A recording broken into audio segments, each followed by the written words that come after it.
I am the Tofu Golem. Please enjoy the video.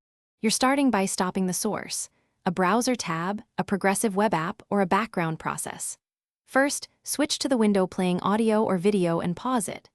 Once done, press Ctrl+Shift+ESC to open Task Manager and look under Apps and Background Processes for browser instances, YouTube Music, or Chromium entries.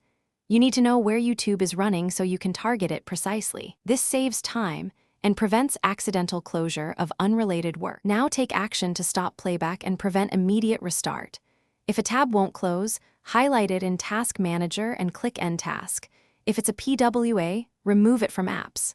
Next, open the YouTube tab and toggle Autoplay off so the next video doesn't begin. Then go into your browser site permissions and revoke background activity and notification rights for YouTube.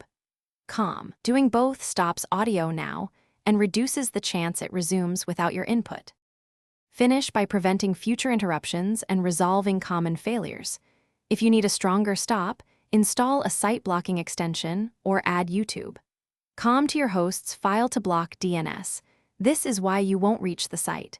If settings behave oddly, clear browser cache and cookies or sign out of your account to reset autoplay preferences.